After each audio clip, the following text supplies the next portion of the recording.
नमस्कार, आप देख रहे हैं एनडीटीवी राजस्थान। मैं हूं आपके साथ मनीष शर्मा और चले बात करेंगे दुखद खबर की, जिसके चलते आज पूरा जो देश है वो शोक मना रहा है। दरअसल पूर्व प्रधानमंत्री डॉक्टर मनमोहन सिंह हम सबके बीच में नहीं रहे। 92 साल की उम्र में उन्होंने दिल्ली के एम्स में आखिरी बार सांस ली। मनमोहन सिंह 2 बार देश के प्रधानमंत्री रहे हैं। उन्होंने साल 2004 से 2014 तक केंद्र में कांग्रेस के नेतृत्व वाली संयुक्त प्रगतिशील गठबंधन सरकार का नेतृत्व किया और मनमोहन सिंह के निधन पर शोक व्यक्त किया गया, दुख जताया गया है राष्ट्रपति द्रौपदी मुर्मू की ओर से, और उनकी ओर से ट्वीट भी किया गया है। लिख रही हैं कि मनमोहन सिंह को राष्ट्र के प्रति उनकी सेवा, उनके बेदाग राजनीतिक जीवन और उनकी विनम्रता के लिए हमेशा याद किया जाएगा। और न केवल राष्ट्रपति बल्कि प्रधानमंत्री मोदी ने भी ट्वीट करके दुख जताया है और श्रद्धांजलि देते हुए उन्होंने भी लिखा है कि भारत अपने सबसे प्रतिष्ठित नेताओं में से एक डॉक्टर मनमोहन सिंह के निधन पर शोक मना रहा है। साधारण पृष्ठभूमि से उठकर एक प्रतिष्ठित अर्थशास्त्री के ने आज किस तरीके से उन्होंने महत्वपूर्ण भूमिका निभाई है। भारत सरकार ने आज के निर्धारित सभी कार्यक्रम रद्द कर दिए हैं। 7 दिनों का राष्ट्रीय शोक घोषित किया गया है।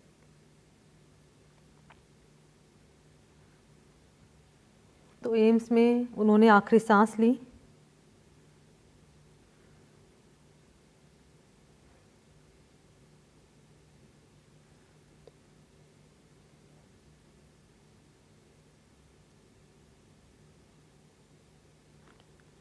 और आर्थिक सुधारों से उन्होंने देश को एक नई दिशा देने का काम किया। पूर्व प्रधानमंत्री देश की डॉक्टर मनमोहन सिंह, जिन्होंने एम्स में आखिरी बार सांस ली है, आरबीआई गवर्नर से लेकर वित्त मंत्री तक उन्होंने काम किया है, पदभार उन्होंने संभाला है। तो 26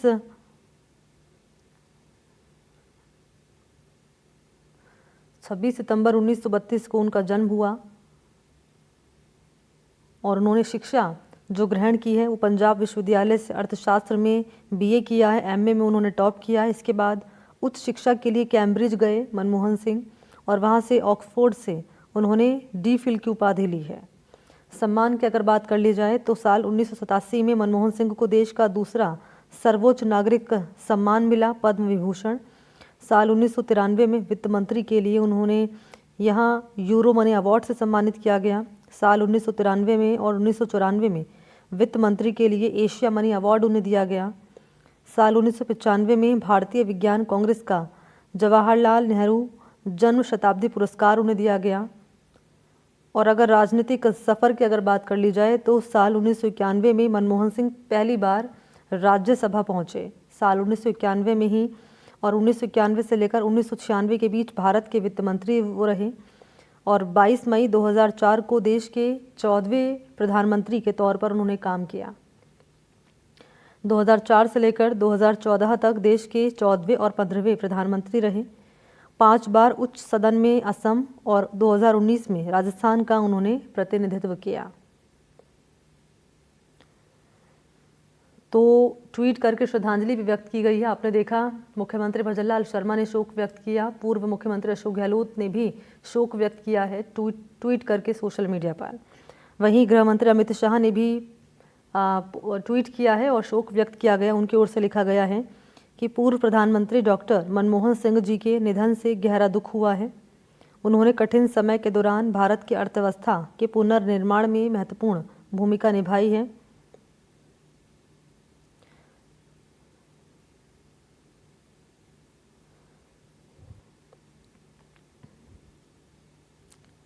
वहीं लिखा गया है उपराष्ट्रपति जगदीप धनखड़ हैं, उनकी ओर से भी शोक व्यक्त किया गया। लिखा गया है पूर्व प्रधानमंत्री डॉक्टर मनमोहन सिंह जी के निधन की सूचना दुखद है। आरबीआई में गवर्नर से लेकर देश के वित्त मंत्री और प्रधानमंत्री के रूप में उन्होंने देश की शासन व्यवस्था में महत्वपूर्ण भूमिका निभाई है।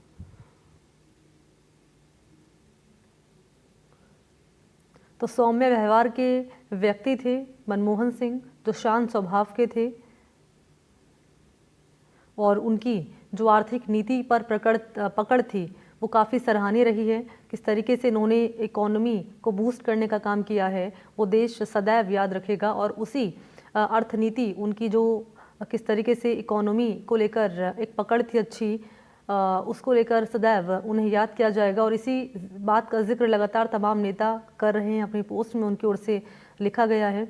और राहुल गांधी ने भी शोक व्यक्त किया है और कहा है कि एक नुकसान, एक क्षति हुई है देश को, उन्होंने अपना एक गुरु खो दिया है, ये लिखा गया राहुल गांधी की ओर से। सचिन पायलट का भी आपने ट्वीट इस वक्त टीवी स्क्रीन पर देखा, उनकी ओर से भी शोक व्यक्त किया गया।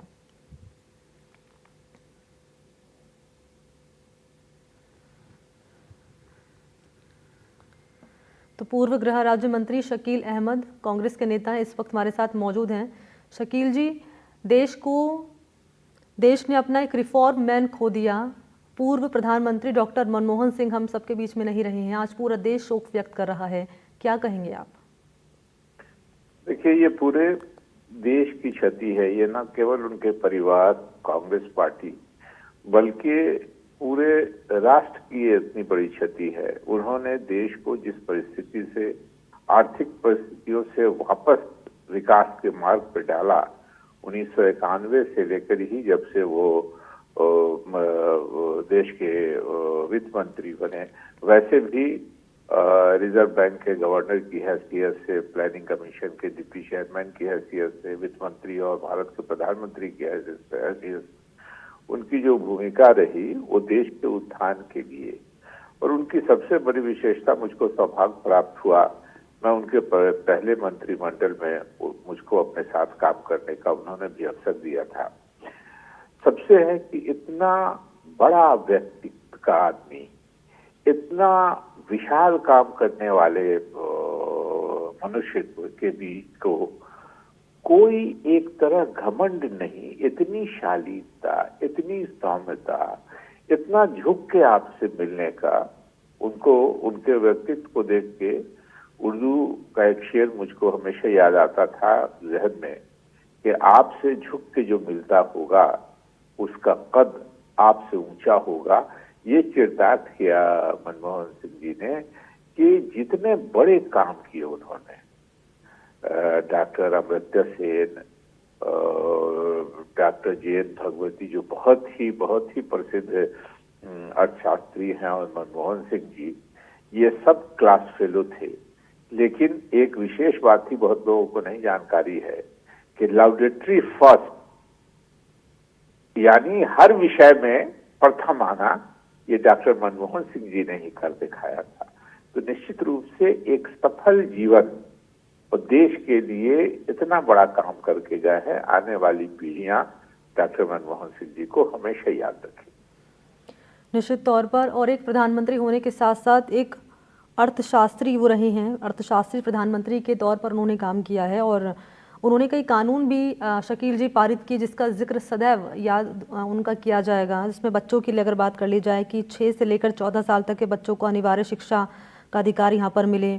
भ्रष्टाचार के खिलाफ भी उन्होंने कई कानून यहाँ पर बनाए हैं, और उसका ये जो कानून है आज भी हमारे देश में याद किए जाते हैं। इन कानून का जिक्र हमेशा किया जाता है, किस तरीके से मनमोहन सिंह की जब सरकार रही तो ये महत्वपूर्ण कानून बच्चों के लिए और करप्शन के खिलाफ उन्होंने बनाए।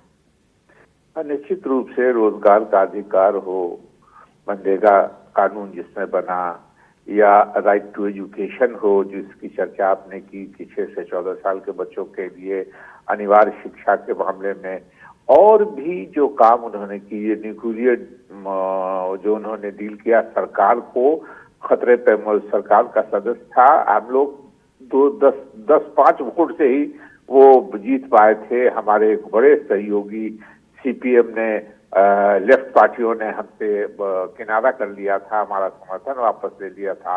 लेकिन डॉक्टर मनमोहन सिंह जी ने कहा कि ये देश हित में है, इसलिए हम करेंगे इसको, और हम लोगों ने सरकार की रिस्क लिया। डॉक्टर मनमोहन सिंह का वो फैसला था, और जिसके वजह से बहुत से टेक्नोलॉजी जो भारत में बैन लगे हुए थे, इस न्यूक्लियर डील की वजह से बहुत सी विदेश की कंपनियां यहाँ की कंपनियां विदेश में रोजगार के अवसर मिले, टेक्नोलॉजी मिली देश को। तो स्वाभाविक रूप से अपनी सरकार को दांव पे लगा के देश के कल्याण का काम किया मनमोहन सिंह जी ने, और उन्होंने जब एग्रीमेंट किया प्रेसिडेंट बुश के साथ, तो स्वाभाविक रूप से उनके काम अगर गिनाने लगूं मैं तो शायद काफी समय लगेगा। देश का हर व्यक्ति जो समझदार है, पढ़ा लिखा है और उनकी शालीनता और सौम्यता के और उनके दृढ़ संकल्प के, सारी बातें एक साथ, विद्वान, सौम्य, शालीन, सभ्य, डाउन टू अर्थ और साथ साथ अपने संकल्प पे इतने मजबूती से खड़े रहने वाले व्यक्तित्व को भारत ने एक तरह से उनको खोया है। हम अपनी श्रद्धांजलि अर्पित करते हैं। शकील जी, ऐसा कोई मोमेंट जो आप साझा करना चाहेंगे जो आपका बीता मनमोहन सिंह जी के साथ में? देखिए,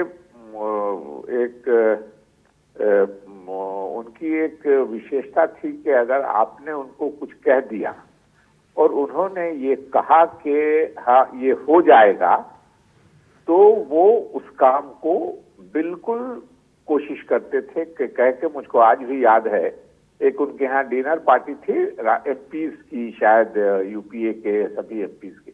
उसके 4-5-6 दिनों पहले मैंने उनसे किसी एक काम का जिक्र किया था। जब डिनर के बाद सब लोग चलने लगे उनसे मिलके, तो मैं जब मिलके आदाब करके निकलने लगा तो उन्होंने हाथ जब मिलाया, तो मैं जब हाथ वापस खेचने लगा तो मुझको लगा तो उसके मेरे हाथ पे उनका ग्रिप फर्म है, यानी वो चाहते हैं मैं रुका रहूं। और मैं रुक गया। थोड़ी देर के बाद जब भीड़ कम हुई तो उन्होंने मुझको किनारे ले जाके कहा कि मैंने वो काम कर दिया है, परसों ऑर्डर निकल जाएगा। तो स्वाभाविक रूप से एक प्रधानमंत्री जो भारत 140 करोड़, उस समय 130 करोड़ की आबादी के देश का प्रधानमंत्री, हमारे जैसे मतलब हम राज्य मंत्री थे और स्वाभाविक रूप से उनको एक कागज दिया था एक काम के लिए, और 3 दिन के बाद 4 दिन के बाद उन्होंने मुझको कहा कि वो काम मैंने आदेश कर दिया है। तो स्वाभाविक रूप से ये एक बड़ी बात थी कि अपने से बहुत ही जूनियर, हम लोग बहुत छोटे थे उनसे, उम्र में भी, ओहदे में भी, हर चीज में उनके अधीन थे बिल्कुल, और उसके बाद भी इतना सम्मान देना, मान देना, और कभी उसकी चर्चा फिर उन्होंने कभी नहीं की। तो स्वाभाविक रूप से मेरा कुछ पारिवारिक संबंध भी उनसे रहा। तो ये उनकी विशेषता थी कि आपका काम करके ये नहीं कहते थे कि आप उन्होंने कुछ आपके लिए बड़ा किया है। तो यही शालीनता, यही सौम्यता है और यही बात उसको बहुत बड़ा बनाती है। बहुत शुक्रिया आपका शकील जी, हमसे जुड़ने के लिए और बातचीत करने के लिए।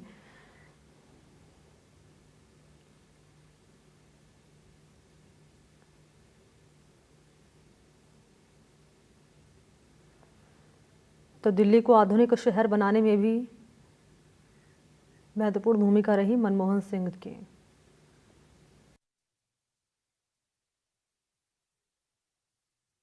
संस्कार है वो 28 तारीख को होगा, और देखिए ये संयोग भी है अदिति कि 28 तारीख जो है वो कांग्रेस का स्थापना दिवस भी होता है। 28 दिसंबर 1885 को हम जानते हैं कांग्रेस की स्थापना हुई थी, और संयोग ऐसा हो गया कि अब 28 दिसंबर को ही मनमोहन सिंह का अंतिम संस्कार होगा। तो उम्मीद ये है कि आज तो नहीं लेकिन कल चूंकि अंतिम संस्कार होना है तो उनके पार्थिव शरीर को संभवतः कांग्रेस मुख्यालय, जो इनके घर से बहुत ज़्यादा दूर भी नहीं है, वहाँ ले जाया जाएगा अंतिम दर्शन के लिए। और फिर ये अभी तय होना बाकी है कि उनका जो अंतिम संस्कार है वो कहाँ पर होना है। अगर दिल्ली में होना है तो किस जगह पर होना है, इन सब जो फॉर्मेलिटीज़ है, प्रोटोकॉल है, वो तय कर लिया जाएगा और फिर उसके बाद आगे का कार्यक्रम किया जाएगा। तो बारिश जैसे ही थमेगी मुझे लगता है तो आम लोग भी आना शुरू करेंगे, और जो नेता हैं, जो VVIPs हैं, वो फिर दोपहर में हम देखेंगे कि लगातार लोग यहाँ पहुंचने लगेंगे। जी अदिति, आपके पास प्रशांत और पल्लव से भी बातचीत के सिलसिले को आगे बढ़ाएंगे। हमारी और भी संवाददाता हमारे साथ जुड़ेंगे। इस बीच वरिष्ठ पत्रकार नीरजा जी भी हमारे साथ जुड़ चुकी हैं। तो मनमोहन सिंह को पूरा देश याद कर रहा है, उन्हें श्रद्धांजलि दे रहा है। फिलहाल हमने उनकी आवाज़ से तस्वीरें आपको दिखाई। बरसात हो रही है, बरसात की वजह से कुछ व्यवधान उत्पन्न हुआ है, लेकिन नेताओं के आने का सिलसिला वहाँ पर शुरू हो गया है, और जो प्रोटोकॉल के तहत औपचारिकताएँ होनी हैं, जब वो पूरी हो जाएंगी उसके बाद यहाँ पर प्रधानमंत्री, राष्ट्रपति के आने का सिलसिला भी शुरू होगा।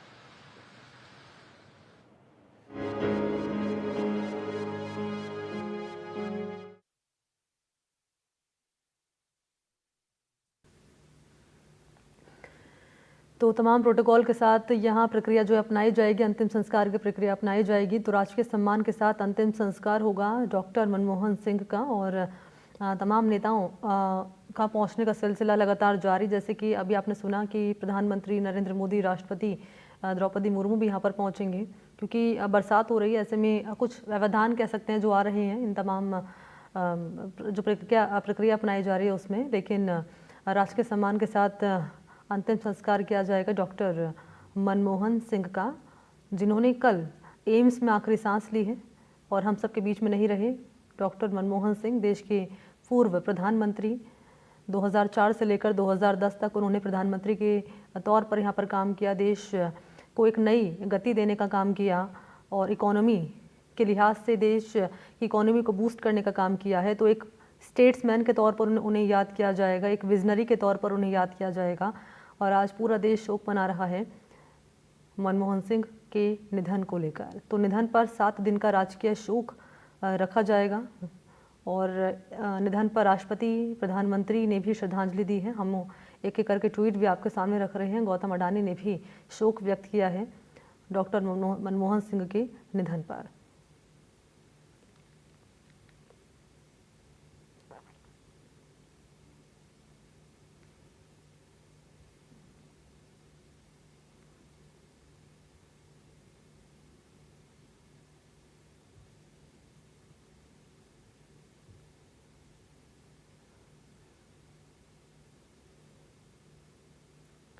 तो 7 दिन का राजकीय शोक रखा गया है।